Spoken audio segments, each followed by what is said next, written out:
जब इस दुनिया में इंसानों का नामो निशान तक नहीं था, हर तरफ सिर्फ खामोशी थी, ना कोई जानवर, ना कोई जिंदगी का निशान। उस वक्त एक दिन अल्लाह रब्बुल आलमीन ने अपने तमाम फरिश्तों को हुक्म दिया, ऐ मेरे फरिश्तों, मेरे अर्श अजीम के करीब सब इकट्ठा हो जाओ। अल्लाह रब्बुल आलमीन का हुक्म मिलते ही बेहिसाब फरिश्ते रोशनी की तरह चमकते हुए उस जगह हाजिर हो गए। तब अल्लाह ताला ने फरमाया, मैं जमीन पर अपना एक नुमाइंदा भेजना चाहता हूं। यह सुनकर फरिश्ते हैरान हो गए। उनकी पेशानियों पर सवाल थे और दिलों में तज्जुब। उन्होंने अदब से अर्ज किया, ऐ हमारे परवरदिगार, क्या आप ऐसी मखलूक को जमीन पर भेजना चाहते हैं जो वहां फसाद करेगी, खून खराबा मचाएगी? हालांकि हम तो हर वक्त आपकी तस्बीह और इबादत में मशगूल रहते हैं, फिर नया खलीफा बनाने की क्या जरूरत है? उनकी बात सुनकर अल्लाह रब्बुल आलमीन ने फरमाया, ऐ मेरे फरिश्तों, मैं वो जानता हूं जो तुम नहीं जानते। कौन मेरी इबादत करेगा और कौन नाफरमानी, इसका इल्म सिर्फ मेरे पास है। मैंने तुमसे मशवरा नहीं मांगा, सिर्फ बताया है। अल्लाह ताला की ये बात सुनते ही फरिश्तों के दिल कांप उठे। उन्होंने अपनी गलती महसूस की और फौरन तौबा कर लिया। फिर सजदे में गिरकर अल्लाह से माफी मांग ली। फिर अल्लाह ताला ने अपने 4 अजीम फरिश्तों को बुलाया, हजरत जिब्राइल, हजरत मिकाइल, हजरत इसराफील और हजरत इजराइल अलैहिस्सलाम। हुक्म मिलते ही अल्लाह रब्बुल आलमीन की बारगाह में हाजिर हुए। सबसे पहले अल्लाह ने हजरत जिब्राइल अलैहिस्सलाम को हुक्म दिया, ऐ जिब्राइल, जमीन पर जाओ और वहां से एक मुट्ठी मिट्टी लेकर आओ, जिससे मैं अपना खलीफा पैदा करूंगा। हजरत इजराइल अलैहिस्सलाम जमीन पर तशरीफ लाएं और मिट्टी उठाने लगे, मगर मिट्टी रोने लगी। गिड़गिड़ा कर बोली, ऐ जिब्राइल, मुझे कहां ले जा रहे हो? जिब्राइल अलैहिस्सलाम ने फरमाया, मैं तुम्हें अल्लाह के पास ले जा रहा हूं। वो तुमसे एक ऐसी मखलूक पैदा करेंगे जो जमीन पर उनका नुमाइंदा होगी। ये सुनते ही मिट्टी और ज्यादा रोने लगी और बोली, ऐ जिब्राइल, मुझे मत ले जाओ। मुझसे जिन इंसानों को पैदा किया जाएगा वो अल्लाह की नाफरमानी करेंगे। फिर जब अल्लाह का अजाब उतरेगा तो मैं भी तो उनके जिस्म में रहूंगी। वो अजाब मुझे भी झेलना पड़ेगा और अल्लाह के अजाब को सहने की ताकत मेरे पास नहीं है। मेरी तरफ से अल्लाह से माफी मांग लेना। मिट्टी की यह दर्द भरी पुकार सुनकर हजरत जिब्राइल अलैहिस्सलाम खाली हाथ वापस लौट आए और अल्लाह के दरबार में जाकर पूरी बात बयान कर दी। फिर अल्लाह ताला ने हजरत मिकाइल अलैहिस्सलाम को भेजा। वो भी जमीन पर तशरीफ लाएं, मगर मिट्टी ने उसी दर्द से फरियाद की और मिकाइल अलैहिस्सलाम भी खाली हाथ लौट आए। इसी तरह हजरत इजराफील अलैहिस्सलाम भी जमीन पर तशरीफ लाएं, मगर मिट्टी की आह सुनकर उनका दिल भी पिघल गया और वो भी मिट्टी उठाए बिना ही लौट आए। तीनों फरिश्ते खाली हाथ वापस आ गए।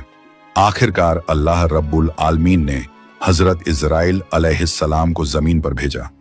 जब इजराइल अलैहिस्सलाम जमीन पर तशरीफ लाएं तो मिट्टी ने फिर वही इल्तिजा की और बोली, ऐ इजराइल, मुझे मत ले जाओ, मुझे यहीं छोड़ दो। लेकिन इजराइल अलैहिस्सलाम ने फरमाया, ऐ मिट्टी, मैं तुम्हारी बात पर लौट नहीं सकता, क्योंकि मुझे अल्लाह का हुक्म मिला है और मैं अपने रब के हुक्म की खिलाफ वर्जी कभी नहीं करूंगा। यह कहकर उन्होंने मिट्टी उठाई और अल्लाह के दरबार में लौट आए। अल्लाह ताला ने बहुत खुश होकर फरमाया, ऐ इजराइल, क्योंकि तुमने मेरा हुक्म पूरा किया, मैं तुम्हें एक खास जिम्मेदारी देता हूं, इंसानों की रूहें कब्ज करने की जिम्मेदारी। इजराइल अलैहिस्सलाम ने अर्ज किया, ऐ अल्लाह, जब मैं इंसानों की रूह निकालूंगा तो उनके घर वाले मुझसे नफरत करेंगे और मुझे ही इल्जाम देंगे। अल्लाह ताला ने फरमाया, तुम फिक्र मत करो, हर मौत के लिए मैं अलग अलग सबब बना दूंगा। कोई बीमारी से जाएगा, कोई हादसे से, तो कोई बुढ़ापे से। लोग तुम्हें इल्जाम नहीं देंगे। ये सुनकर इजराइल अलैहिस्सलाम का दिल मुतमिन हो गया और फिर फरिश्तों ने अल्लाह के हुक्म से उस मिट्टी को मक्का शरीफ के करीब एक पहाड़ी पर रख दिया। बरसात की बूंदों से वो मिट्टी भीगती रही, धूप से सूखती रही और यूं कई साल गुजर गए। आखिर अल्लाह की कुदरत से उसी मिट्टी से हजरत आदम अलैहिस्सलाम का पुतला बन गया। अल्लाह ने फरिश्तों को हुक्म दिया, इस जिस्म को जन्नत में ले जाओ। फरिश्तों ने अदब से हुक्म माना और आदम अलैहिस्सलाम के जिस्म मुबारक को उठाकर जन्नत में ले गए और फिर लंबे अरसे तक वो जिस्म वहीं पड़ा रहा, बिना रूह के, बिल्कुल बेजान। फरिश्ते उसके करीब आते और उसे गौर से देखकर कहते, यही है वो जिस्म, यही होगा अल्लाह ताला का खलीफा जमीन पर। मगर फरिश्तों का सरदार आजाजील, जो उस वक्त तक शैतान नहीं बना था, वो हमेशा हंसता, ताने मारता और आदम अलैहिस्सलाम के जिस्म का मजाक उड़ाता। वो सरदार था, इसलिए कोई फरिश्ता उसे कुछ कहने की हिम्मत नहीं करता। फिर अल्लाह रब्बुल आलमीन ने अपने चारों अजीम फरिश्तों हजरत जिब्राइल, हजरत मिकाइल, हजरत इजराफील और हजरत इजराइल अलैहिस्सलाम को बुलाया और फरमाया, ऐ मेरे फरिश्तों, तुम अर्श अजीम पर जाओ और वहां से आदम अलैहिस्सलाम की रूह लेकर आओ, फिर उसे उनके जिस्म में दाखिल कर दो। अल्लाह रब्बुल आलमीन का हुक्म मिलते ही चारों फरिश्ते अर्श अजीम की तरफ रवाना हो गए। उन्होंने आदम अलैहिस्सलाम की मुबारक रूह को कीमती हीरे जवाहरात से सजे एक खूबसूरत प्याले में रखा और अदब के साथ उनके जिस्म के पास ले आए। उस वक्त आसमान के तमाम फरिश्ते खुशी से झूम उठे। हर तरफ नूर ही नूर था। सब मिलकर उस पाक मौके में शरीक हुए। लेकिन वही अजाजील, जो बाद में इब्लीस बना, अल्लाह के इस फैसले से बिल्कुल खुश नहीं था। उसके दिल में तकब्बुर की चिंगारी सुलगने लगी थी। फिर अल्लाह ताला ने हुक्म दिया, ऐ आदम, अब रूह तेरे जिस्म में दाखिल हो जाए। और बस उसी लम्हे आदम अलैहिस्सलाम की रूह उनके जिस्म मुबारक में दाखिल कर दी गई। जैसे ही रूह ने जिस्म को छुआ, उनके अंग अंग में जान दौड़ गई। उनकी आंखें खुली, हाथ पांव हिले और जिस्म जिंदा हो गया। धीरे धीरे वो उठकर बैठ गए और उनकी जबान से पहली सदा निकली, अल्हम्दुलिल्लाह। ये लफ्ज सुनकर अल्लाह रब्बुल आलमीन बहुत खुश हुए। आदम अलैहिस्सलाम ने अपनी पहली नेमत मिलने पर शुक्र अदा करने के लिए 2 रकत नमाज अदा की। जब उनकी नमाज मुकम्मल हुई तो हीरे जवाहर और सोने चांदी से सजा एक खूबसूरत तख्त लाया गया। अल्लाह के हुक्म से हजरत आदम अलैहिस्सलाम उस तख्त पर बैठ गए और फरिश्ते चारों तरफ इज्जत और मोहब्बत से झुके हुए थे। फिर अल्लाह ताला ने फरमाया, ऐ मेरे फरिश्तों, आदम को इज्जत दो और उन्हें सजदा करो। अल्लाह का हुक्म मिलते ही करोड़ों फरिश्ते सजदे में गिर पड़े। हर तरफ नूर का सैलाब फैल गया। जब फरिश्तों ने सजदे से सिर उठाया तो देखा सिर्फ अजाजील खड़ा रह गया। बाकी सब आदम अलैहिस्सलाम को सजदा कर चुके थे, मगर अजाजील के चेहरे पर नफरत और घमंड साफ झलक रहा था। तब अल्लाह ताला ने अजाजील की तरफ रुक करके फरमाया, ऐ अजाजील, तूने मेरा हुक्म क्यों नहीं माना? अजाजील ने घमंड भरे लहजे में कहा, आपने आदम को मिट्टी से पैदा किया और मुझे आग से बनाया। आग की फितरत तो ऊपर उठने की है और मिट्टी की फितरत नीचे गिरने की। तो अगर किसी को सजदा करना चाहिए तो आदम को मुझे करना चाहिए। अल्लाह ने फरमाया, ऐ नाफरमान, तू यहां से निकल जा। तूने मेरा हुक्म नहीं माना। आज से तू हमेशा के लिए लानत और सजा का हकदार बन गया। बस उसी वक्त जो कभी फरिश्तों का सरदार था, वो लानत के साथ इब्लीस और शैतान बन गया। जब उसे जन्नत से निकाला गया, कहने लगा, ऐ अल्लाह, मैंने कितने अरसे तक तेरी इबादत की है, फरिश्तों को सिखाया है, तेरी खिदमत की है, तो तेरी रहमत से कुछ मांगना चाहता हूं। मेरी इल्तिजा कबूल कर ले। अल्लाह ताला ने फरमाया, क्या चाहता है तू? शैतान बोला, ऐ मालिक, मुझे कयामत तक की जिंदगी अता कर दीजिए। अल्लाह ने फरमाया, ठीक है, तुझे कयामत तक की जिंदगी दे दी जाएगी। फिर शैतान ने कहा, ऐ मालिक, आज जिस बनी आदम की वजह से मैं जन्नत से निकाला गया, उनके जिस्म, उनकी रगों में मैं दाखिल हो सकूं, ये ताकत मुझे अता कर दीजिए। अल्लाह ताला ने फरमाया, तुझे ये ताकत दी जाती है, लेकिन सुन ले ऐ शैतान, तू मेरे बंदों को धोखा दे सकता है, उन्हें गुनाहों में गिरा सकता है, लेकिन अगर मेरा कोई बंदा तौबा करेगा तो मैं उसके तमाम गुनाह माफ कर दूंगा और मेरे खास बंदों को तू कभी नुकसान नहीं पहुंचा पाएगा। और फिर शैतान को लानत देकर जन्नत से निकाल दिया गया। इसके बाद अल्लाह के हुक्म से हजरत आदम अलैहिस्सलाम का तख्त जन्नतुल फिरदौस में ले जाया गया। वहां आदम अलैहिस्सलाम को पूरी आजादी दी गई कि वो जन्नत की तमाम नेमतों का लुत्फ उठाएं, घूमें फिरें, खाएं पिएं। मगर आदम अलैहिस्सलाम का दिल किसी चीज की तरफ नहीं झुका। वो तन्हा बैठे इबादत करते रहते। उनके चेहरे पर एक गहरी उदासी थी। अल्लाह ताला को आदम अलैहिस्सलाम की ये हालत मालूम हुई तो उन्होंने हजरत जिब्राइल अलैहिस्सलाम को आदम अलैहिस्सलाम के पास भेजा। जिब्राइल अलैहिस्सलाम उनके पास तशरीफ लाएं और मुस्कुराकर बोले, ऐ आदम, जन्नत तुम्हें कैसी लग रही है? इस पर हजरत आदम अलैहिस्सलाम ने जवाब दिया, ऐ जिब्राइल, यहाँ सब कुछ अच्छा है, चारों तरफ सुकून और नेमतें हैं, हर चीज काबिल तारीफ है, लेकिन दिल में एक अजीब सी कमी महसूस होती है जिसे मैं बयान भी नहीं कर पा रहा। जिब्राइल अलैहिस्सलाम मुस्कुराए और बोले, हाँ आदम, मैं जानता हूं, अल्लाह ने मुझे इसी मकसद से भेजा है, फिक्र मत करो, बहुत जल्द तुम्हारी ये कमी पूरी कर दी जाएगी। ये कहकर हजरत जिब्राइल अलैहिस्सलाम वापस लौट गए और फिर अगले दिन फजर की अजान से पहले जब आदम अलैहिस्सलाम नींद की हल्की आगोश में थे, उसी वक्त हजरत जिब्राइल अलैहिस्सलाम अल्लाह के हुक्म से उनके पास तशरीफ लाए। उन्होंने बड़े अदब से हजरत आदम अलैहिस्सलाम की बाईं पसली से एक हड्डी निकाली, उस पर गोश्त और चमड़ा चढ़ाया, फिर उसमें नूरानी सांस फूंक दी और यूं एक नई तख्लीक का आगाज हुआ। फौरन वो हड्डी नूर में डूबने लगी। थोड़ी ही देर में उसने एक हसीन औरत का रूप ले लिया, जिसके चेहरे से ऐसी रोशनी फूट रही थी जैसे पूरा जन्नत उस नूर से जगमगा उठा हो। हजरत जिब्राइल अलैहिस्सलाम मुस्कुराए और हजरत आदम अलैहिस्सलाम के पास आकर धीरे से बोले, ऐ आदम, उठिए। आदम अलैहिस्सलाम जागे, उनकी नजर सामने पड़ी और वो हैरान रह गए। उनके सामने एक ऐसी हसीन, पाक और नूरानी हस्ती खड़ी थी जिनका चेहरा चांद से ज्यादा रोशन था, जिनकी आंखों में सुकून और रहमत की चमक थी और जिन्हें देखकर दिल में अजीब सी राहत और मोहब्बत उतरती थी। आदम अलैहिस्सलाम उन्हें देखते ही रह गए। तब जिब्राइल अलैहिस्सलाम ने फरमाया, ऐ आदम, ये हैं आपकी हमसफर, आपकी जिंदगी की साथी, बीबी हव्वा अलैहिस्सलाम। ये सुनते ही आदम अलैहिस्सलाम के चेहरे पर मुस्कुराहट फैल गई। दिल का वो खालीपन जो बरसों से था, वो पल भर में मिट गया। उनके दिल में खुशी की लहर दौड़ गई, ऐसी खुशी जो लफ्जों में बयान नहीं की जा सकती थी। आदम अलैहिस्सलाम देर तक उन्हें देखकर अल्लाह का शुक्र अदा करते रहे। धीरे धीरे वो उनके करीब जाने लगे, मगर जिब्राइल अलैहिस्सलाम ने अदब से उन्हें रोक लिया और फरमाया, ऐ आदम, निकाह किए बिना आपके लिए उनके करीब जाना जायज नहीं। पहले आप अल्लाह ताला के दरबार में अपने निकाह की दुआ कीजिए। आदम अलैहिस्सलाम ने सर झुका लिया और वैसा ही किया जैसा हजरत जिब्राइल अलैहिस्सलाम ने फरमाया था। उन्होंने अल्लाह ताला की बारगाह में बीबी हव्वा अलैहिस्सलाम से निकाह के लिए दुआ फरमाई।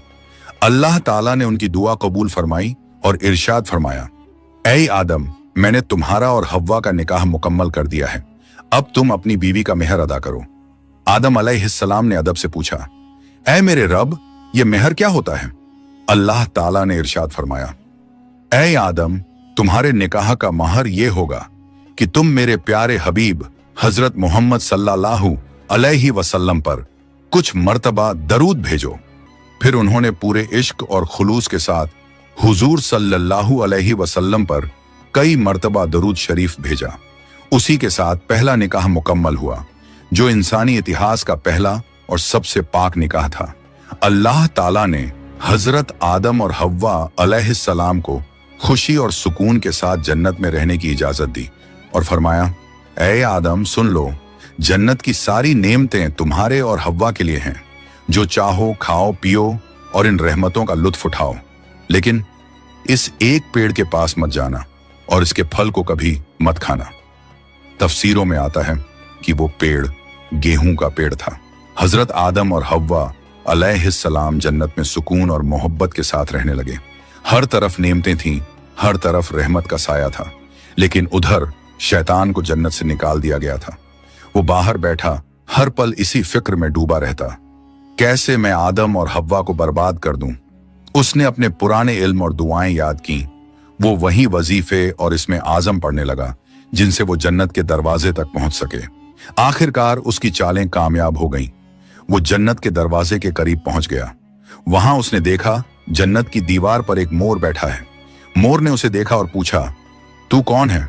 शैतान बोला, मैं एक फरिश्ता हूं। फिर मोर ने उससे पूछा, तो तू यहां क्या चाहता है? शैतान ने चालाकी से कहा, मैं जन्नत में दाखिल होना चाहता हूं। मोर ने जवाब दिया, हजरत आदम अलैहिस्सलाम यहां मौजूद हैं, इसलिए किसी और को अंदर जाने की इजाजत नहीं। शैतान मक्कारियों से मुस्कुराया और बोला, भाई मोर, मुझ पर रहम करो।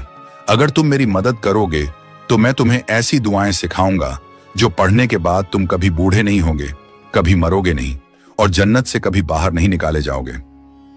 मोर थोड़ा झिझका, मगर शैतान ने अपनी मीठी आवाज में इसमें आज़म पढ़ना शुरू किया। उसकी आवाज में ऐसा असर था कि मोर का दिल पिघल गया। मोर ने उसकी बात मान ली और उसे जन्नत के दरवाजे तक पहुंचा दिया। वहां एक बड़ा सांप पहरेदारी कर रहा था। मोर ने सारी बात सांप को बताई। सांप ने शैतान से पूछा, तू कौन है? शैतान ने फिर झूठ बोला, मैं फरिश्ता हूं। मैं अर्शे अजीम के नीचे रहा करता था। वहीं मैंने एक ऐसा इसमें आजम सीखा जिसे पढ़ो तो हर मुराद पूरी हो जाती है। सांप की आंखों में लालच चमक उठा और उसने कहा, वो दुआ मुझे भी सिखा दो। शैतान ने मुस्कुराकर कहा, जरूर सिखाऊंगा, मगर मेरी एक शर्त है। सांप ने पूछा, कौन सी शर्त? तो शैतान बोला, शर्त यह है कि तुम मुझे जन्नत के अंदर दाखिल करा दो। सांप ने लंबी सांस ली और कहा, आदम अलैहिस्सलाम के रहते किसी को अंदर ले जाने की इजाजत नहीं है, यह मुमकिन नहीं। और यहीं से शैतान की सबसे खतरनाक चाल शुरू हुई, एक ऐसी चाल जिसने इंसानियत की कहानी का रुख बदल दिया। शैतान की मक्कारी वहीं खत्म नहीं हुई, वो अब एक और चाल चलने वाला था, ऐसी चाल जिससे इंसानियत का पहला इम्तिहान शुरू होना था। शैतान ने सांप की आंखों में देखते हुए चालाकी से कहा, अगर तुम चाहो तो मैं तुम्हारे मुंह के अंदर चला जाऊं, इस तरह तुम जन्नत में भी रहोगे और अल्लाह का हुक्म भी नहीं टूटेगा। सांप ने कुछ पल सोचा, फिर बोला, अगर ऐसा हो सके तो ठीक है। उसे शैतान की यह दलील पसंद आई। उसने अपना मुंह खोल दिया और शैतान उसके अंदर दाखिल हो गया। फिर शैतान ने कहा, ऐ सांप, अब मुझे बीबी हव्वा अलैहिस्सलाम के पास ले चलो। सांप ने सिर झुकाया और जन्नत की रहमतों के बीच से गुजरते हुए शैतान को अपने मुंह में लेकर बीबी हव्वा अलैहिस्सलाम के पास पहुंच गया। वहां पहुंचते ही शैतान ने रोना और चिल्लाना शुरू कर दिया। उसकी सिसकियां इतनी तेज थीं कि जन्नत की हूरें और गिलमान भी जमा हो गए। बीबी हव्वा अलैहिस्सलाम ने हैरानी से पूछा, ऐ अजनबी, तुम क्यों रो रहे हो? शैतान ने झूठी मासूमियत से कहा, मैं तुम्हारे अंजाम को सोचकर रो रहा हूं। शैतान की बात सुनकर बीबी हव्वा अलैहिस्सलाम चौंक गईं और बोली, हमारा अंजाम? क्यों, क्या होने वाला है? तो शैतान बोला, अल्लाह ताला बहुत जल्द तुम्हें और तुम्हारे शौहर हजरत आदम अलैहिस्सलाम को जन्नत से निकालकर जमीन पर भेज देंगे। मैंने ये बात अर्शे अजीम पर लिखी हुई देखी है और बस इसी गम में रो रहा हूं। बीबी हव्वा अलैहिस्सलाम के चेहरे पर परेशानी उतर आई। उन्होंने नरमी से कहा, तुम्हारी बात सच है? ये मैं कैसे जानूं? शैतान ने फौरन अपने झूठ को मजबूत करने के लिए बोला, अगर मैं झूठ बोल रहा हूं तो अल्लाह और तमाम फरिश्तों की लानत मुझ पर हो। उसने अल्लाह के नाम की कसम खाई और शैतान की इन बातों से बीबी हव्वा अलैहिस्सलाम का दिल पिघल गया। उन्होंने कांपती आवाज में कहा, अगर ये सच है तो क्या जमीन पर उतारे जाने से बचने का कोई रास्ता है? कोई तरीका जिससे हम हमेशा यहीं रह सकें? नहीं, मैं जरूर कबूल करूंगी, बस मुझे बताओ वो रास्ता क्या है। शैतान ने अब अपनी असली बात जाहिर की। देखो, वो जो पेड़ है जिससे तुम्हें दूर रहने का हुक्म दिया गया था, अगर तुम उसका फल खा लो तो तुम हमेशा हमेशा के लिए जन्नत में रहोगी, कभी भी तुम्हें यहां से निकाला नहीं जाएगा। बीबी हव्वा अलैहिस्सलाम के दिल में एक लम्हे को ख्याल आया, क्या सच में? फिर शैतान ने कहा, लेकिन अगर तुमने वो फल नहीं खाया तो जल्द ही तुम्हें और तुम्हारे शौहर को जमीन पर भेज दिया जाएगा, हमेशा के लिए। शैतान के ये अल्फाज बीबी हव्वा अलैहिस्सलाम के दिल में उतर गए। वो सोच में पड़ गईं और धीरे धीरे उस गेहूं के पेड़ की तरफ बढ़ने लगीं। उन्होंने पेड़ के करीब जाकर एक फल तोड़ा, थोड़ी देर उसे देखा और फिर उस फल का एक कौर ले लिया। वो फल मीठा था, मगर जैसे ही उन्होंने खाया जन्नत की हवाएं ठहर गईं। फिर उन्होंने उस फल का आधा हिस्सा लिया और हजरत आदम अलैहिस्सलाम के पास पहुंच गईं। नरमी और मोहब्बत भरे लहजे में बोली, ऐ आदम, आप भी इसे खा लीजिए। आदम अलैहिस्सलाम ने सादगी और मासूमियत से हव्वा की बात मान ली और उस फल को खा लिया। बस उसी लम्हे उनके जिस्म से जन्नत के नूरानी कपड़े उतर गए। उनसे उठने वाली वो प्यारी सी खुशबू भी गायब हो गई। उनकी आंखों में शर्म, डर और पछतावे की परछाई उतर आई। दोनों को अपनी गलती का एहसास हुआ। दिल गहरे अफसोस और तौबा की कसक से भर गया। अल्लाह रब्बुल आलमीन को उनका ये अमल पसंद ना आया और फिर फरिश्तों को हुक्म हुआ, जाओ आदम और हव्वा को जन्नत से नीचे उतार दो और उन्हें जमीन पर भेज दो। हुक्म मिलते ही हजरत जिब्राइल अलैहिस्सलाम अपने दूसरे फरिश्तों के साथ हाजिर हुए और उन्होंने हजरत आदम और बीबी हव्वा अलैहिस्सलाम को जन्नत से निकालकर जमीन पर उतार दिया। जन्नत की फिजाओं में गहरा सन्नाटा फैल गया। कायनात का पहला मर्द और पहली औरत अब जमीन की ओर रवाना हो चुके थे। प्यारे दोस्तों, यह वाकया आप लोगों को कैसा लगा? अगर अच्छा लगा हो तो इसे जरूर लाइक करें और इस चैनल को सब्सक्राइब कर लें ताकि ऐसे ही सच्चे वाकया आप लोग सुन सकें।